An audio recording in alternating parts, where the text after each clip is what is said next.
Shahzoda Jahangirovna yaqinda to'yim, sevishib turmushga chiqyapman. Nima maslahatlar berasiz? Maslahat bermayman, tavsiya berishim mumkin. Go'zalim, juda ko'p qizlarimiz turmushga chiqayotganda hozir men sevishib turmush qurayotganlarni ham aytaman, so'ch orqali tanishib turmush qurayotganlar haqida ham aytib o'taman. Ko'pchilik sevishib turmush qurayotgan go'zallarimizning bitta xatosi bor. Bo'ldi, sevgi, muhabbatni o'zi yetadi, hamma narsani hal qilib qo'yadi deb o'ylashadi. Ammo turmushda juda ko'p hollarda o'zini to'g'ri tutish, o'zini, turmush o'rtog'ini psixotipini, seksual tipini va hokazolarni bilmasdan turib, umuman hech qanaqa bilimsiz munosabatlar qurishda juda ham qiynalishadi. Chunki turmushda siz sevishayotgan vaqtingizda sizda bo'lmagan muammolar va to'siqlar paydo bo'ladi. Bu yerda turmush o'rtog'ingiz bilan bitta tombi tagida yashash, ertayu kech birga bo'lish, tungi munosabatlar, boshqa qarindoshlar, siz sevishib yurganingizdagi bo'lmagan sizdagi ovqat, kir, chir, farzandli bo'lish va hokazo holatlar. Bularning hammasida sizni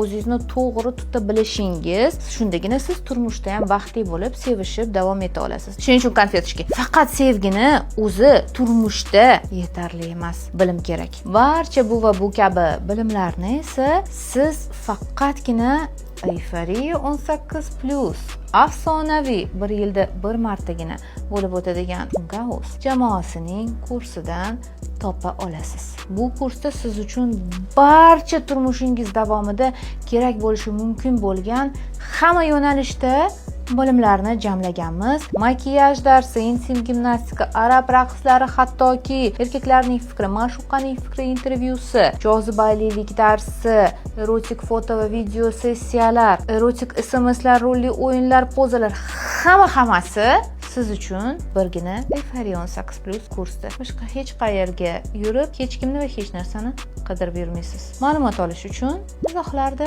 kurs so'zini yozib qoldiring, go'zalim. Sizning ham baxtli bo'lish vaqtingiz keldi.